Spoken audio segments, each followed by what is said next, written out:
నమస్తే. వీధుని స్వాతం లక్ష్యం సమాజహితం. నేను మీ సురేష్ దండు. ఈరోజు ముఖ్యాంశం. రంగారెడ్డి జిల్లా కలెక్టర్ కార్యాలయంలో ధరణి సమస్యలపై అభిప్రాయ కార్యక్రమంలో పాల్గొన్న మాజీ vice chairman of mission Bhagiratha, మాజీ ZPTC Uppala charitable trust chairman Uppala Venkatesh ఈ సందర్భంగా రైతులు, పేద ప్రజల సమస్యలను ముసాయిదా చట్ట కమిటీకి సూచనలు తెలియజేశారు. ఈ సందర్భంగా వారు మాట్లాడుతూ, ఇదే కలెక్టర్ ఆఫీస్ లో వెయిటింగ్ లో కూర్చున్నారు సార్. 4 గంటలు 5 గంటలు నేను మీతో పాటు కూర్చున్నా సార్ ఒక జడ్పీటీసీగా. ఈ ధరణి సమస్యల పైన సార్ చిన్న చిన్న సమస్యలు ఉన్నప్పుడు వాటిని మండల స్థాయికి ఎంఆర్ఓలకు, ఆర్టీఓలకు కూడా ఈ ధరణి అవకాశాలు, లోతుపాతులను సరిచేసే అవకాశాన్ని ఇవ్వాలని కోరుతున్నాం సార్. ఎందుకంటే అక్కడ స్థానికంగా ఉన్నది ఎంఆర్ఓ, అక్కడ ఆర్ఐ ఉంటారు, ఎంఆర్ఓ ఉంటాడు, డిటి ఉంటాడు. స్థానికంగా ఉన్న పరిస్థితులు, ఆ భూమి ఎవరిదనేది లబ్ధిదారులు వాళ్ళకి చెప్పుకునే అవకాశం వస్తుంది. అందుకని చిన్న చిన్న సమస్యల్ని ఎంఆర్ఓ నుంచే పరిష్కారం అయ్యే మార్గాన్ని ధరణిలో పొందుపరచాలని కోరుతున్నాం. దాని కొరకు ఆలోచన చేయాల్సిందిగా కోరుతున్నాం. ఎందుకంటే ప్రతి రైతు ఈ కలెక్టర్ ఆఫీస్కి వచ్చి రోజులు నెలలు తిరగకుండా ఈ ధరణి అంటేనే ఇది ఒక మాయ, ఇది ఒక భూ ప్రపంచం లాంటిది, ఇది దీంతో మోసపోతున్నాం అనే భావన రైతులలో ఉంది సార్. దాన్ని పోగొట్టాలని కోరుతున్నాం. కోర్టు కేసులు సార్, కోర్టు కేసులలో తాతలు పోయిరు, తండ్రులు పోయిరు, వంశాలు పోయినాయి సార్. అందుకని గతంలో ఉన్న 3 అంచెల నినాదం ఏదైతుందో, అంటే ఏదైతే పరిష్కారం కొరకు ఎంఆర్ఓ, ఆర్టీఓ, జేసీ, ఆ తర్వాత కలెక్టర్ తర్వాత సివిల్ కోర్టు, సెషన్ కోర్టు ఉందో ఆ విధానాన్ని రెవెన్యూ ట్రిబ్యునల్స్ ఏర్పాటు చేసి ఆర్టీఓకు కానీ ఎంఆర్ఓ నుంచి కానీ దాన్ని ఒక వ్యవస్థను తీసుకురండి. ఇప్పుడే అడ్వకేట్ గారు బాగా చెప్పాడు సార్. నిజంగా ఈ వ్యవస్థ మొత్తం కూడా రాజ్యాధికారం చుట్టూ తిరుగుతుంది సార్. అది ఆ పార్టీ, ఈ పార్టీ, ఏ పార్టీ కాదు సార్.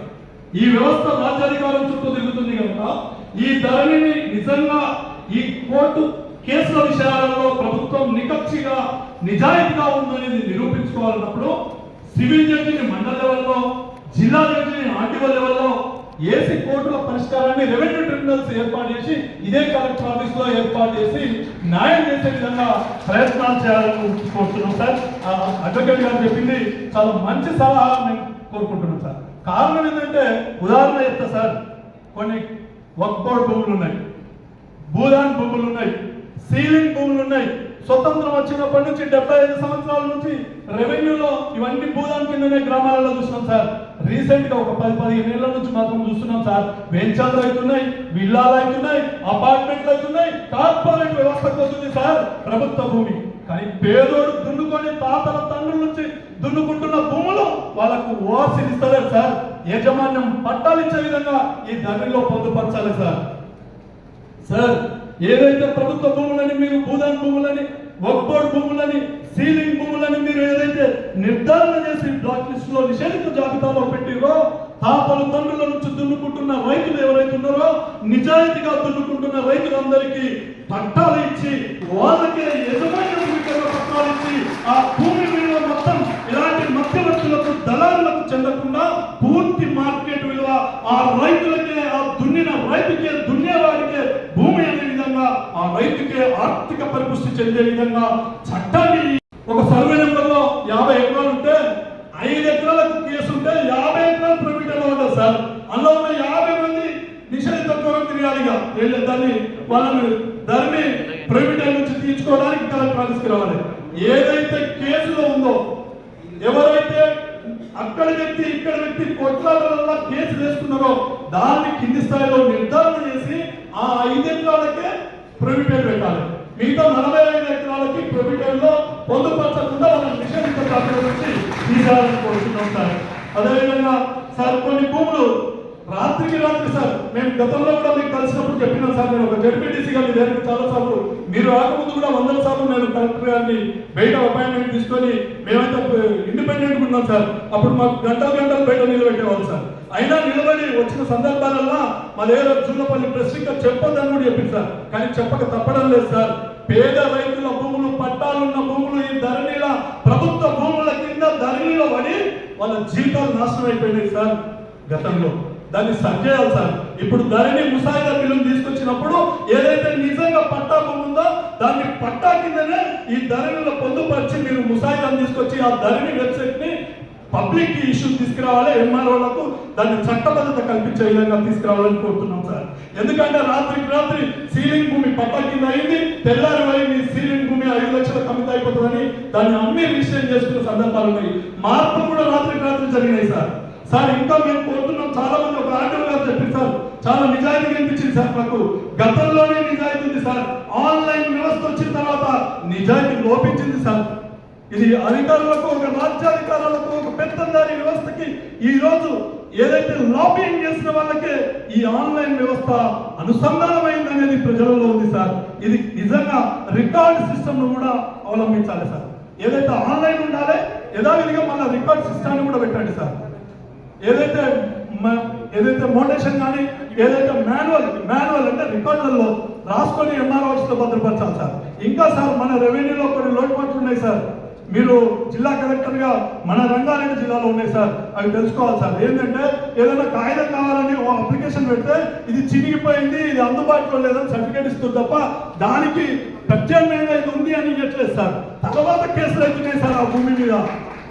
క్లాసిఫైడ్ సర్టిఫికేట్ అని దీని పత్రాలు మా ఆఫీస్లో అందుబాటులో లేవు. ఈ బుక్ టెనెంట్ యాక్ట్ కింద పీటీ యాక్ట్ లో అంటే పీటీ సర్టిఫికేట్ పెడితే దానికి వెళ్ళి ఈ బుక్ మాకు అందుబాటులో లేదు, చినిగిపోయింది, ఇట్లాంటివి వస్తున్నాయి సార్. ఇంకా ఒకటి ఇప్పుడే మిత్రులు చెప్పింది సార్, ఒక నెంబర్ వేస్తే ఆ ఫైల్ నెంబర్ ఏదో ఒక ఆధార్ కార్డుతో లేకపోతే ఆదాయ సర్టిఫికేట్ తో కుల సర్టిఫికేట్ తో దానికి సంబంధించిన నెంబర్ ట్యాలీ అవుతుంది సార్. అందుకని రికార్డును కూడా పటిష్టంగా భద్రపరిచే విధంగా చర్యలు తీసుకోవాలని ధరణిలో చేయాలి సార్. ధరణిలో ముఖ్యంగా కోదండ రెడ్డి గారికి దయచేసి నేను కోరుకుంటున్న, ఒక రైతు బిడ్డగా ఈ ప్రభుత్వం ద్వారా మీకు ఈ కమిటీ చైర్మన్ గా వచ్చిన అవకాశాన్ని పేద రైతులకు న్యాయం చేసే విధంగా మీకు వచ్చింది సార్. మీ జీవితం ధన్యమవుతుంది. ఏదైతే కార్పొరేట్ వ్యవస్థ ఓఆర్సీలు తీసుకుంటున్న ఈ సీలింగ్ భూములను, వర్క్ బోర్డ్ భూములను అట్లా లేకుండా ఈ 24 ముసాయిదాలోనే ఎవరైతే తాతలు తండ్రుల నుంచి భూదాన్ ల్యాండ్లు, వర్క్ బోర్డ్ ల్యాండ్లని, సీలింగ్ ల్యాండ్లని దున్నుకుంటూ వారసత్వంగా పాస్బుక్లు పొందుతూ వస్తున్న హక్కులు ఉన్నాయో వాటన్నిటిని ఓఆర్సీల కింద అదే రైతులను యజమానులుగా ధృవీకరించి పొందుపరచాలని నేను కోరుతున్నా సార్. మేము ముఖ్యంగా అదేవిధంగా రెవెన్యూ గ్రామాలు సార్ దీనివల్ల మీకు ఇండైరెక్ట్ సిస్టమ్ ప్రాబ్లం వచ్చింది సార్. నేను స్టాండింగ్ కమిటీ మెంబర్లో కూడా ఉన్నాను సార్. లాస్ట్ టైం చూశాను సార్ గ్రామాలలో. ఇప్పుడు కొత్తగా గ్రామ పంచాయతీ లేదు సార్. ఈ రెవెన్యూ గ్రామాలు ఏవైతే ఉంటాయో లేఅవుట్ అయితే ఆ లేఅవుట్ కి వచ్చే రుసుము ఏదైతుందో ఆ గ్రామ పంచాయతీ పోకుండా ఈ రెవెన్యూ గ్రామాలకు వెళ్ళిపోతుంది సార్. అందుకని రెవెన్యూ గ్రామాలను కూడా కొత్త గ్రామ పంచాయతీలకు లింక్ అయ్యే విధంగా ఏ గ్రామ పంచాయతీకి ఆ గ్రామ పంచాయతీ రెవెన్యూ గ్రామ పంచాయతీగా స్థిరీకరించాలి. ఆ సర్వే నెంబర్లను కూడా కోరుతున్నా సార్. అదేవిధంగా సార్ ఒక రిజిస్ట్రేషన్ వ్యవస్థను ధరణికి సంబంధం లేకుండా చేసేది సార్. గతంలో ఏమైందంటే ధరణి లేకముందు సబ్ రిజిస్టర్ ఆఫీస్ లో రిజిస్ట్రేషన్ ఉన్నాయి, ధరణి వచ్చినాక ఎంఆర్ఓ ఆఫీస్ అయింది. సబ్ రిజిస్టర్ ఆఫీస్ లో వచ్చిన రిజిస్ట్రేషన్ ఆధారంగా కొంతమంది మోటేషన్లు చేసుకుంది. వాళ్ళు ఏమైంది, ధరణిలో పాత రైతుల పేర్లు ఉండడం ద్వారా డబల్ రిజిస్ట్రేషన్లు అవుతున్నాయి సార్. దాన్ని కూడా ఈసీలు తీసి సవివరంగా ఎవరైతే రైతులు ముందు కొన్నారో వాళ్ళను న్యాయం చేసే విధంగా ఆ సమగ్రమైన వివరణ తీసుకొని ఈ ధరణిలో కొత్త ఆర్వార్ని ఎక్కించాలని చెప్పి కూడా సవరణ చేయాల్సిందిగా కూడా కోరుతున్నా సార్. ప్రభుత్వ భూమి ఇంకోటి సార్, ధరణిలో సార్ చాలా సందర్భాలలో పట్టా భూములని మార్కెట్ వాల్యూ కన్నా ఆ అవసరం ఈ అవసరం అని ప్రభుత్వానికి ఒక ఆర్ఆర్ యాక్ట్ కింద చట్టం ఉంది, మీకు రైట్ ఉంది. కాబట్టి ఈ ఫార్మా అని లేకపోతే ప్రభుత్వ వ్యవస్థలని, సాఫ్ట్వేర్ వ్యవస్థలని, ఇంకా ఏదో ఐటీ హబ్బులని, ఇండస్ట్రియల్ హబ్బులని రైతుల భూములు గుంజుకుంటున్న సమయంలో రైతులకు ఈ ధరలో పొందుపరచాలని కోరుతున్నాం సార్. మార్కెట్ రేట్ ఇచ్చే ఆ రైతుల భూములను ప్రభుత్వం తీసుకొని ఆ సంస్థలకు అప్పచెప్పాలని కూడా ఈ సందర్భంగా మీకు తెలియజేస్తున్నాం సార్.